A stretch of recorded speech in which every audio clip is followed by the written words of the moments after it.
So Johnny here from Johnny's Car Care and Reviews. Today I'm going to talk to you about sort of like a review conclusion to yesterday's light off-roading. That was a ton of fun. It was fun for the whole family. Maddie and I have both had four-wheelers in the past and definitely enjoyed that experience more. We didn't get wet.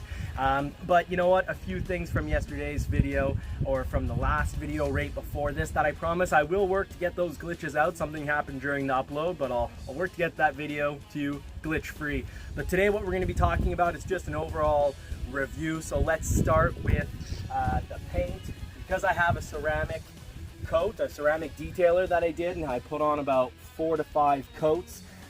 Just pressure washed the top, didn't hit it up with, didn't touch it, contactless wash, absolutely no dirt, barely any dirt on the sides, just a little bit of slight dirt. And some of you from yesterday's video may have been wondering, you know, how much clearance does that Badlands really have? Because, you know, in the last video I was saying that you probably really don't need a Sasquatch. I think a lot of people are paying top dollar for a Sasquatch just for the look. Now remember, the Sasquatch, you're getting Bilstein sensitive, position sensitive shocks. Those are fantastic for high-speed off-roading where you'll be going in the air or potentially bottoming out the vehicle. It's not for your 4-inch deep potholes. You don't need all that suspension. Any Bronco will do.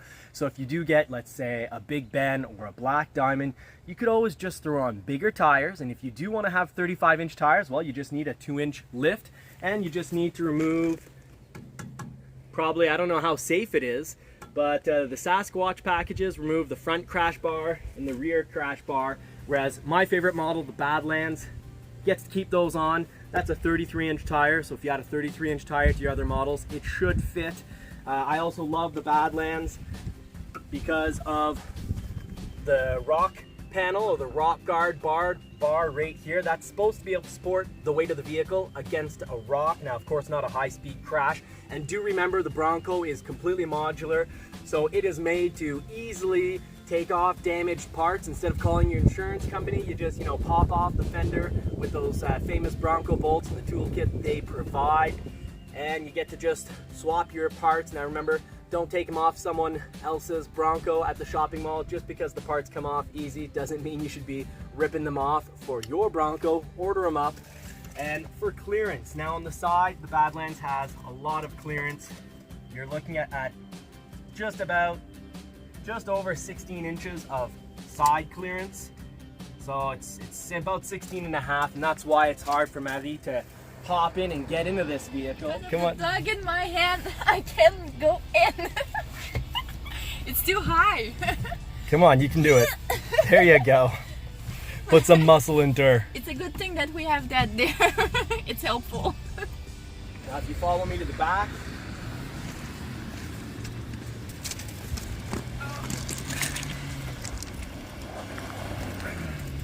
Now, underneath the actual usable clearance is going to be playing right under 11 inches. Try to make it so you can see that. You're just right around 11 inches. So the Badlands actually has very good clearance. You're definitely hitting up. You're pretty much 11 inches of clearance for your rear diff, and for your skid plates. Well, your skid plates are also at 11 inches. Now you'll definitely want to watch on the side suspension, because your bottom suspension mounts, they're at about 8 inches. So you have about 8.5 inches of ground clearance on the bottom of your suspension. That's just off to the side beside the tire. That's where your shock connects. So down the middle of the vehicle, you're running at about 11 inches of clearance. So that'll take you just about anywhere. So I think the Badlands is extremely capable. And actually, I'd argue it's more capable than the Sasquatch for rock crawling. My high speed kind of bottoming out and slight jumping yesterday worked out just fine with the Bilstein shocks. Fantastic setup. But you know, if you're just gonna be playing in the mud, any Bronco model will do. And remember, you can also just swap those tires. Let's pop right in. Now, small regret is I didn't get the model with keyless you know, entry. So I got to take out the key, not a big deal, but I'm still getting used to that. Now what I love about the Badlands and the Black Diamond is you have washable mats. So, sorry, you have rubber mats, rubber flooring. So you don't need mats on this vehicle. I could just be running the rubber flooring, but I don't want to wear it out with my boots. But that's super easy to wash because you do have a drain plug that's on the Black Diamond and Badlands. And I think for most people, if you want something that you might take off-roading, Black Diamond's the perfect model. It has the rear locking diff.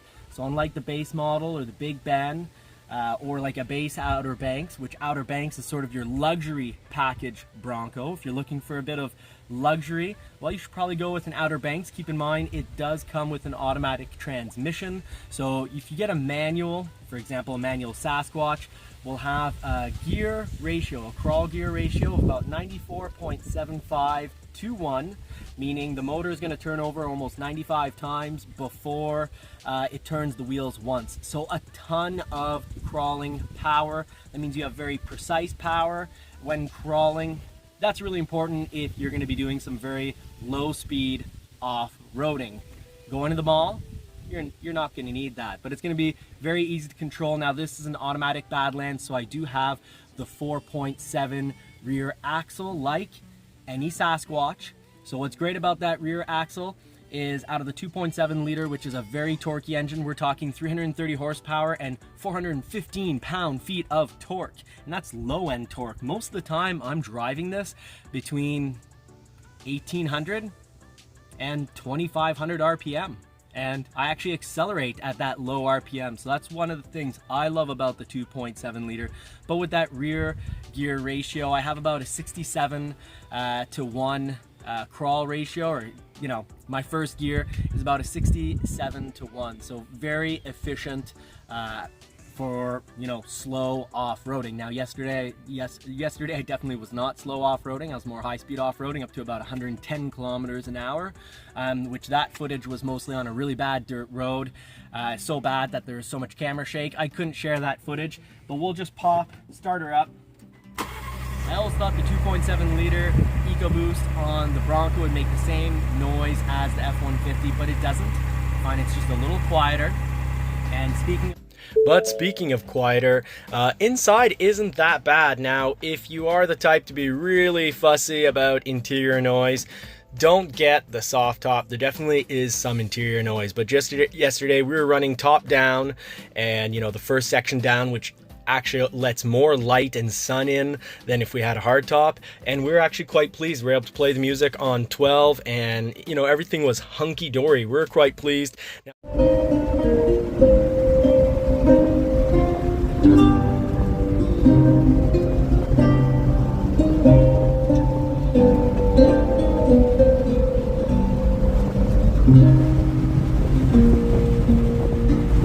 Let's just look at those goat modes. Goes over any terrain. You've got normal mode, if we can see that, get that out of the way. We've got normal mode, we've got eco, and in all these modes what's happening is the ratios between the steering wheel and the wheels can change. It can lock up your front and back diff if your model does have a locking front diff, so Sasquatch and Badlands. It's going to play around with your suspension, the diffs. It does a fantastic job. It also plays around with your traction control, how it distributes power, where it distributes power. So this terrain system is absolutely fantastic.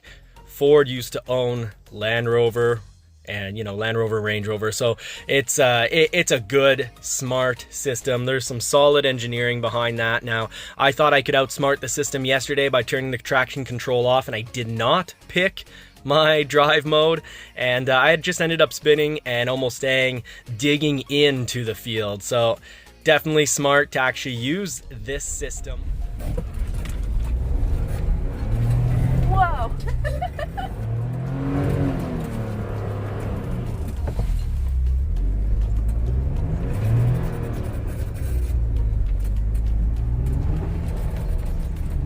Too much power for two-wheel.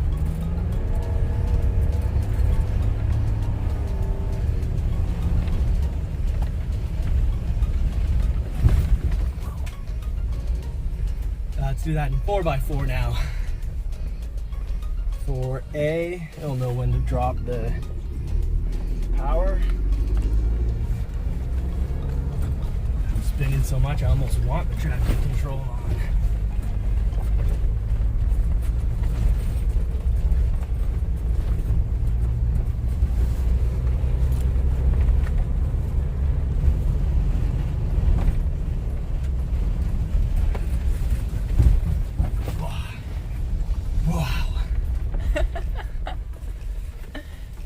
Something else I want to show you that would have been great if I was doing some low speed driving is right here. That's basically like a slow trail cruise control. So you throw that on and then you just worry about the steering. You don't have to worry about the gas pedal. And of course, Broncos do have one pedal driving, which is incredibly useful if you are off-roading at slow speeds and you're going over obstacles and you just want to focus on, you know, whether you give gas. One pedal makes it so that when you let go of the gas pedal, the vehicle's going to stop on its own. So you don't need to be two pedaling it. And that's one of the advantages of the automatic. Now, we do have stabilizer bar disconnect available only on the Badlands, and that's a big part of why I chose the Badlands. It's in case I go up and get wood on the family wood lot. Locking front diff on the models I mentioned earlier. Locking rear diff, that would have been on the Black Diamond, which would, I think for most Black Diamonds, probably even overkill, but a really nice model, especially if you add the inexpensive mag package. You got one turn assist. Turn assist is going to lock your inner rear wheel, so you turn even on a sharper radius. And already without that, the Bronco turns on a surprisingly incredibly good turning radius. This thing turns better than my Mustang did.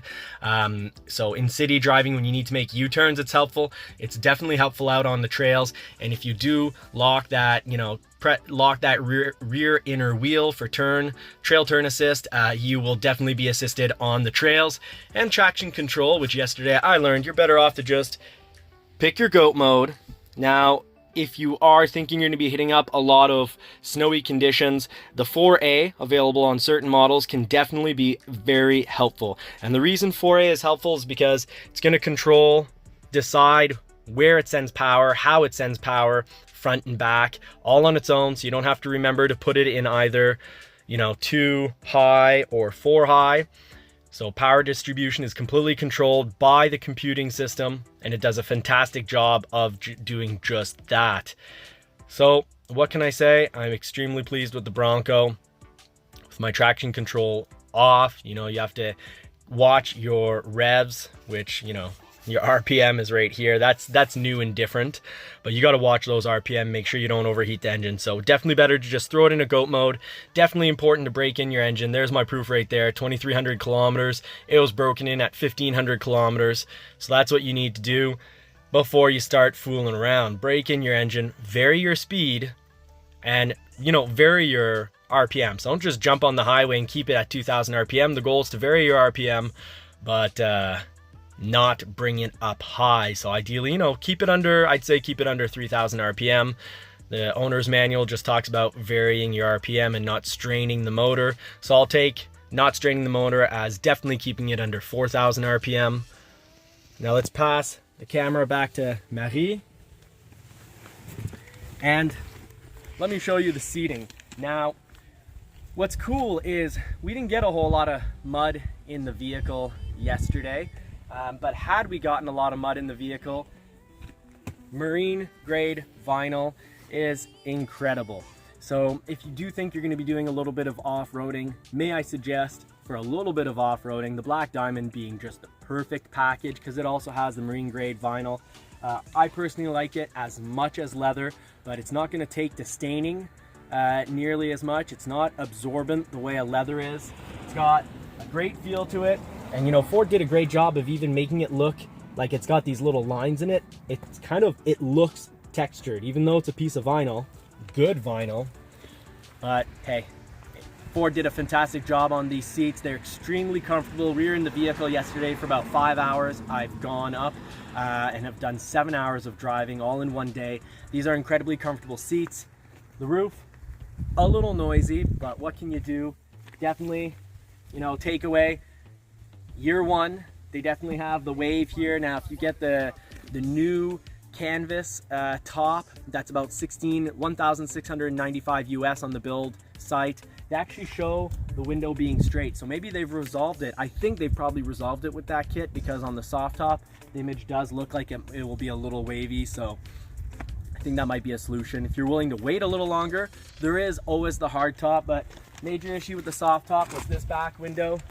Even after a pressure wash, now I didn't hit it up with the mitt because I was doing a contactless wash. After the pressure wash, that window is still dirty. So I don't expect to see much out of that at all this winter, but hey, I've got side mirrors and I think I'll survive. You might want to consider finding, you know, ask an expert, but I would think I would think that the spray for couches that are kind of like stain protectors, I'm hoping that'll work on this, but don't quote me. Talk to an expert first. But you might want to put something that's going to help you repel dirt, so that this doesn't get, you know, doesn't sort of absorb all the dirt that it might be seeing, the calcium, the salt, and all that. So that's definitely something that you'll probably want to consider. I hope that's a very helpful tip for you. Now, that's all I've got to say about the outside of the vehicle. Those are my tips and tricks for today. I wish you all, you know, more cars, more power. Hope you get to put the pedal to the metal.